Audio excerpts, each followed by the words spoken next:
Pozdravljeni. Tudi tokrat je prišel na vrsto naš običajni komentar novic, kjer si bomo, kot ponavadi, pogledali vse tisto, kar se je zanimivega zgodilo v preteklih dneh.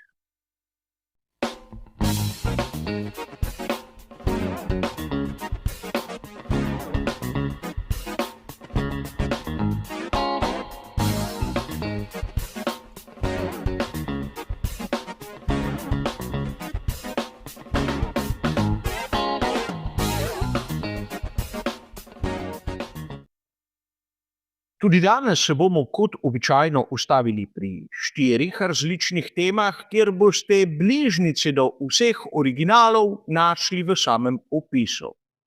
In kot ponavadi, slika v barvah pomeni, da navajam tisto, kar piše v že prej omenjenih člankih.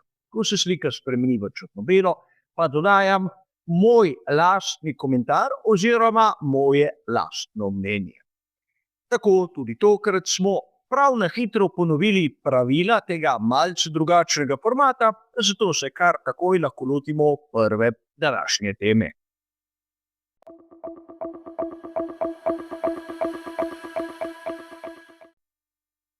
Danes začenjamo s člankom, ki je bil objavljen 14.7. na spletnem portalu GP-Blog.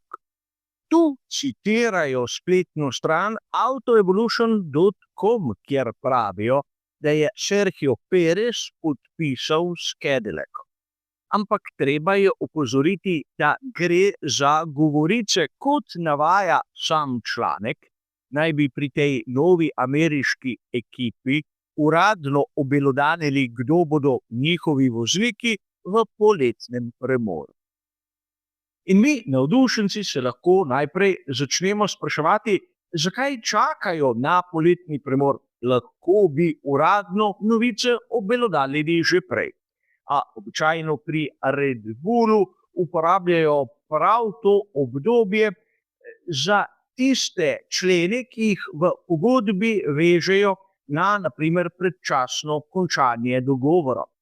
Perez ima letos še z njimi pogodbo in morda mora čakati do konca velike nagrade Madžarske. Ne vem.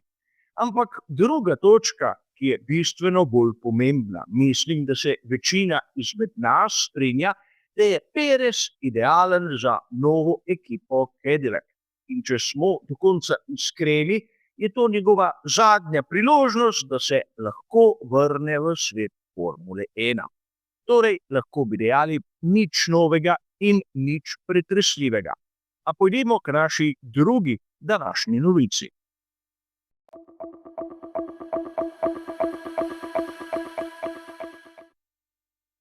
V današnjem drugem sklopu se bomo ustavili pri članku, ki je bil objavljen 16.7. na spletnem portalu Planet F1. Tu smo lahko zasledili, kakšni naj bi bili pogoji, kolikor si želi Max Verstappen predčasno zaključiti svoj dogovor z ekipo iz Milton Keynesa. Kot nam je znano, ima nizozemski šampion podpisano pogodbo do konca sezone 2028. Ampak kot običajno obstajajo klavzule. In kot navaja članek, Max Verstappen mora biti v času poletnega premora slabši kot 4. na lestvici voznikov in lahko zaprosi za prekinitev pogodbe. In treba je poudariti, da poletni premor se začne po veliki nagradi Madžarske. Torej imamo še 2 dirkaška vikenda. Max Verstappen je na 3. mestu, za njim George Russell ter Charles Leclerc. In ukolikor bi si želel Max Verstappen biti 5. koncu vikenda posvečenega veliki nagradi Madžarske, bi se moralo marsikaj poklopiti. A treba je poudariti nekaj, da člen kot tak je nekaj, kar je neobičajnega v svetu Formule 1. Namreč pogoj biti na določenem mestu, kar se tiče vozniške lestvice, je običajno klavzula, ki jo lahko izkoristi ekipa, kolikor se želi znebiti neljubega voznika. Če želi voznik prekiniti pogodbo, ki mu ni več pogodb, je običajno klavzula vezana na konstruktorsko lestvico. A govorim nekih usplošenih primerih. Priznam, da sam pogodbe Maxa Verstappena nisem videl in verjetno tudi avtor članka ne. A vseeno zanimiv podatek, kajti sedaj imamo praktično prvi pravi primer, kakšne pogoje naj bi imel Max Verstappen. In razumljivo je, da ni vse odvisno od njega. Namreč tudi če dvakrat odstopi, to še ne pomeni, da ga bosta tako George Russell kot Charles Leclerc prehitela. A videli bomo, kaj se bo zgodilo v prihodnosti. Mogoče so pogoji, ki jih ima Verstappen, čisto nekaj drugega. A mi vseeno si poglejmo, kaj sem pripravil za tretji današnji sklop.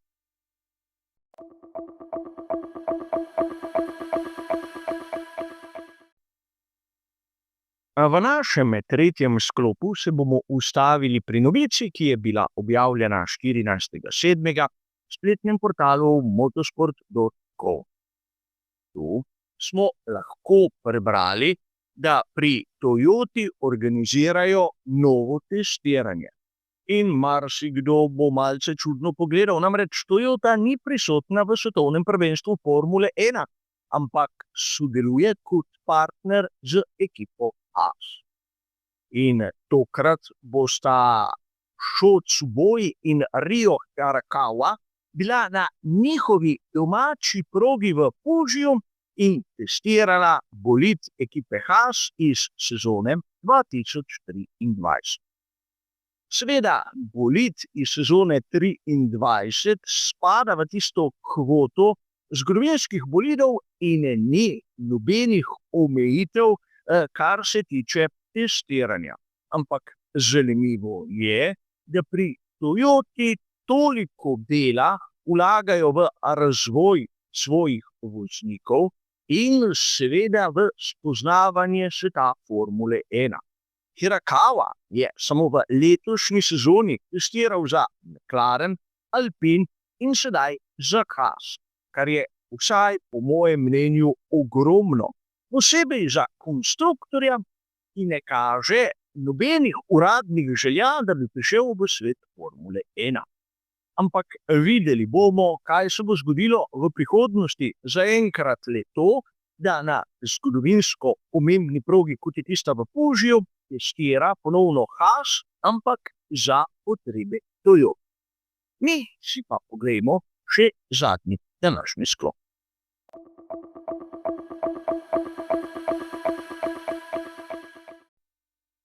Za konec, pa kot običajno, tista malce bolj lahkotna, šaljiva tema. Ustavili se bomo pri članku, ki je bil objavljen 15.7. na spletnem portalu motorsport.com v italijanskem jeziku. Tu smo lahko prebrali, kako sta Toto Wolff in Max Verstappen počitnikovala ob obalah Sardinije. In sam avtor nam pove, da ni prišlo do nekega skrivnostnega sestanka, kjer naj bi podpisala dogovor o prestopu nizozemskega šampiona v tovarniško ekipo Mercedes.